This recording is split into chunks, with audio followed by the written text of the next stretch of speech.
Good afternoon. This is Gail Anderson, and you have jumped onto Mentoring Moments for Moms. If you're joining us for the first time, I am on a few times a week talking about things that affect moms, marriage, parenting, home management, all kinds of stuff like that. So hope you will enjoy what we're talking about today. If you do like what we're talking about, please tap on the screen, give me some hearts. Hi, Melissa. Good to see you today.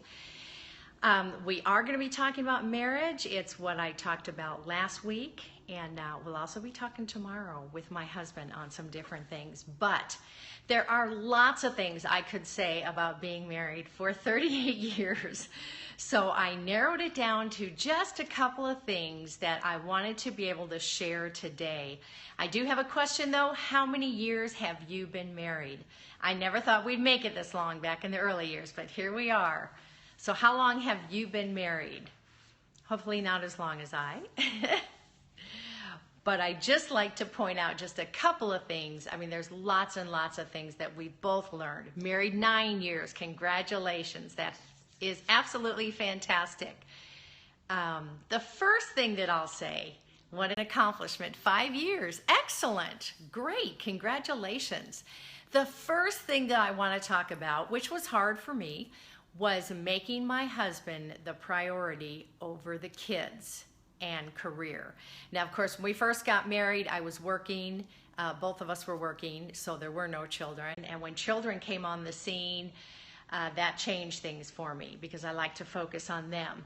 But just because you're married doesn't mean you can't have a career inside or outside the home. It doesn't mean that you can't have lots of kids. But you still need to make your husband the priority over those other things. And sometimes that's difficult, especially if you look like the needs of a child. They seem so much more demanding, especially when you have a baby. Oh my gosh, they only know how to cry to get their needs met. So it seems like they should be priority. And of course, there's always a balance there.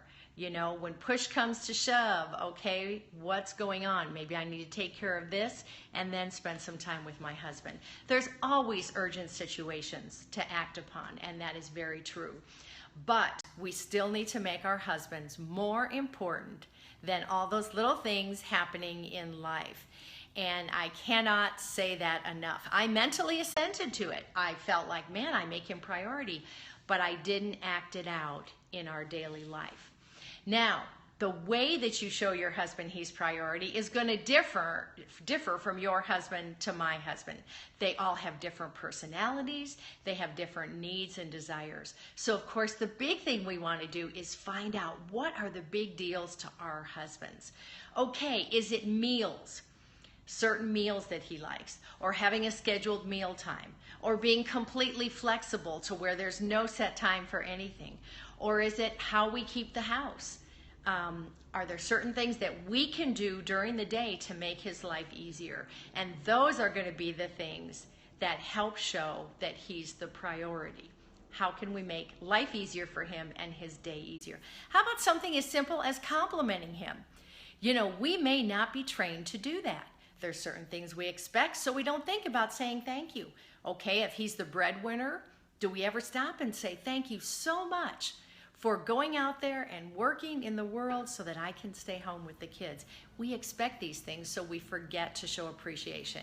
And I think all men like to hear words of appreciation, just like we do, And it is good for us to hear those things. Thank you for those hearts. I appreciate it.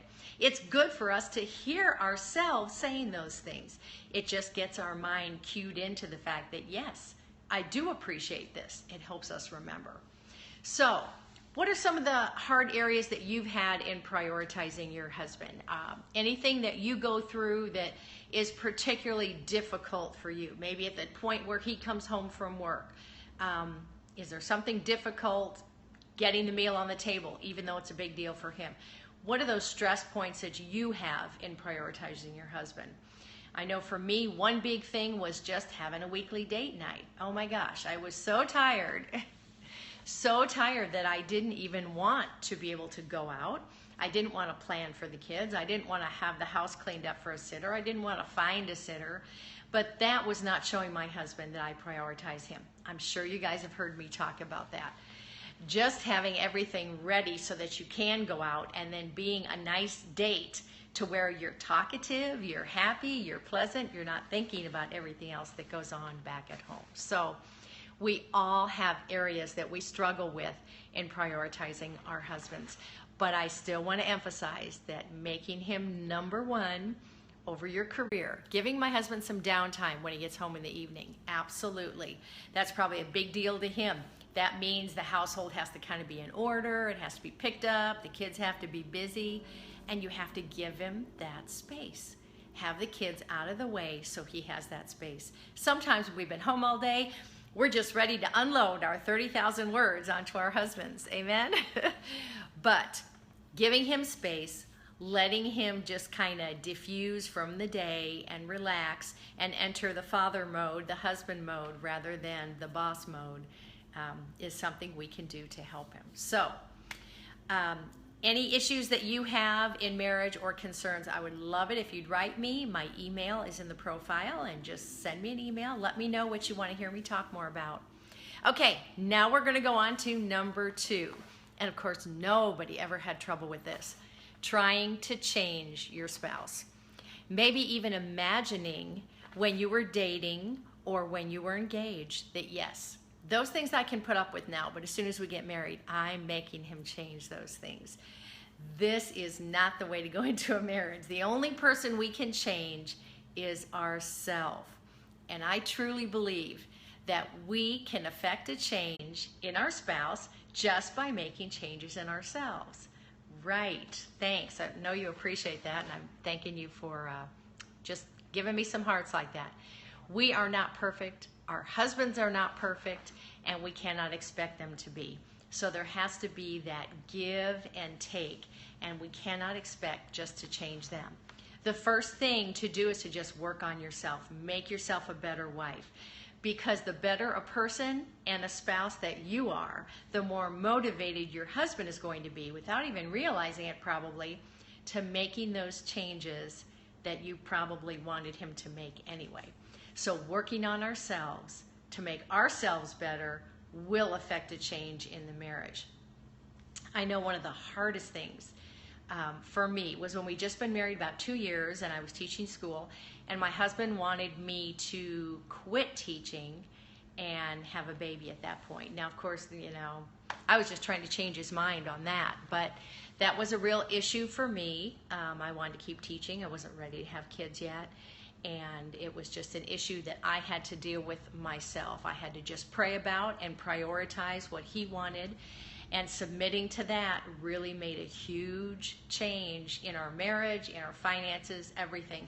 At the point where he asked me to do that, he was working for Sutherland Lumber and going to Rhema Bible Training Center, which that would be a very difficult type of income to have children on, because we had already decided that I would quit when we had kids.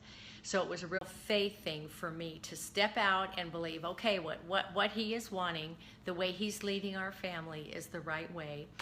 And I just need to pray that God will change my heart, which God did. And I quit teaching, and I got pregnant. And before anyone knew I was pregnant, he got a job at the church. Actually, he was probably working in maintenance at the church, and he got a huge promotion, which provided for all of our needs so that I could quit and have a baby. So a lot of times God wants to do the change in us. And if we just pray that direction, God, you know he wants something that I don't want.